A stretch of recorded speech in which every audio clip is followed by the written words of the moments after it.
Ce crezi despre educația sexuală? E bună? E rea?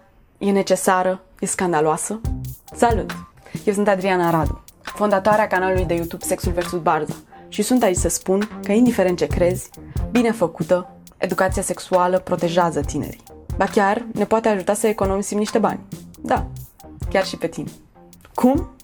Literatura internațională de specialitate arată că dacă tinerii primesc educație pentru sănătatea reproducerii și a sexualității, efectul va fi reducerea numărului de sarcini nedorite, de avorturi, de cazuri noi de infecții cu transmitere sexuală și HIV la cei între 15 și 24 de ani.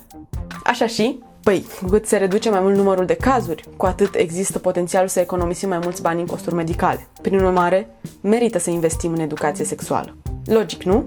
Da. Demonstrat? Da.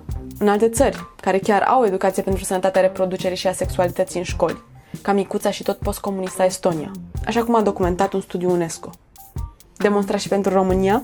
Asta am calculat eu, într-un studiu pilot, lucrarea mea de master de la Facultatea de Medicină Charité de la Berlin. Iată întrebarea mea științifică. Care sunt consecințele economice ale introducerii unui program școlar național obligatoriu și intracurricular de educație sexuală în România? Și iată răspunsul. În 6 pași științifici. Pasul 1. Centralizarea numărului de cazuri noi legate de nașteri nedorite, avorturi, sifilis și HIV-SIDA la tineri între 15 și 24 de ani în anul 2015 în România. Pasul 2. Calcularea unui cost mediu pe caz pentru fiecare dintre cei 4 indicatori de sănătate numiți. Pentru a face asta, am consultat legislația în vigoare pe 2015 și am folosit date reale legate de costuri din Sistemul Public de Sănătate Românesc, adică din Sistemul pentru Spitale DRG și din baza de date despre costurile Programului Național pentru HIV-SIDA. Pasul 3. Înmulțirea numărului de cazuri cu costul mediu pe caz. Așa am obținut costul național pe anul 2015 în România în lipsa educației sexuale. Aproape 33 de milioane de euro. Pasul 4. Calcularea a câte cazuri și a ce costuri s-ar putea evita dacă ar exista educație sexuală ca la prietenii noștri din Estonia. Am consultat studiul UNESCO care a documentat cât de eficienți a fost. Nici ei nu au avut educație sexuală înainte de 1989, dar s-au mobilizat în anii 90 și au făcut educația sexuală obligatorie în școli din 2001. Timp de 9 ani, până în 2009, procentele de noi cazuri de nașteri nedorite, avorturi, sifilis și HIV-SIDA la tinerii între 15 și 24 de ani au scăzut la ei foarte mult. Ca să avem rezultate ca în Estonia, trebuie să avem intervenție ca în Estonia. Deci în pasul 5 am analizat cum exact și-au construit estonienii Programul Național de Educație Sexuală și am calculat cât ar costa un astfel de program pe un an în România. 1,8 milioane de euro. Pasul 6 e cel final. Deci fiți atenți. Dacă pe an în România efectele obținute ar fi 50% din cele observate în Estonia tot pe un an, 90 de minore n-ar mai naște, 415 tinere n-ar mai face avort, 11 tineri n-ar mai avea sifilis și 6 copii sau tineri nu s-ar mai îmbolnăvi de HIV.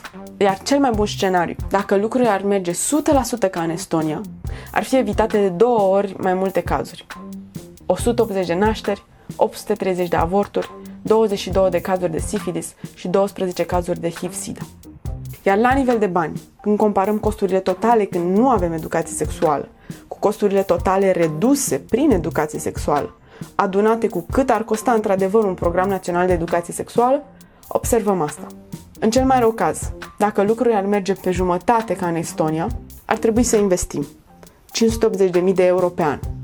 Iar în cel mai bun caz, când efectele ar fi fix cele din Estonia, am reușit chiar să economisim 670.000 de euro pe an.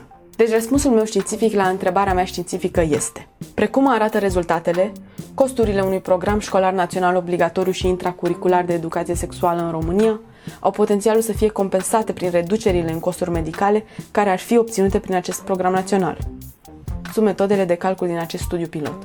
Există o mulțime de alte categorii de costuri care nu au fost incluse în acest studiu pilot. Costurile totale directe pentru sarcini, nu doar cele pentru nașteri. Costurile indirecte pentru susținerea tinerilor care trăiesc cu HIV-SIDA, până la 250.000 de euro pe an în plus. Costurile indirecte legate de ce înseamnă abandonul școlar în urma unei sarcini pentru economia noastră. Costurile indirecte pentru copiii abandonați în centre ale statului. Costurile intangibile de necalculat ale suferinței lor.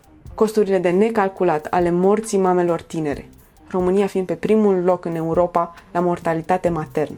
Și mai departe de orice calcul, educația pentru sănătatea reproducerii și a sexualității, ca parte dintr-o educație modernă deja standard în alte țări, nu ne-ar costa mult, dar ar ajuta enorm.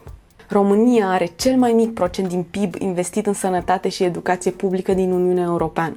Dacă vrem ca țara noastră să meargă în direcția cea bună, trebuie să decidem acum să investim în viitorul tinerilor din România, pentru a crea cetățeni informați, cu încredere în propriile forțe, mulțumiți de ce le oferă țara în care s-au născut, în care să-și dorească să rămână și să construiască, la rândul lor, lucruri bune mai departe.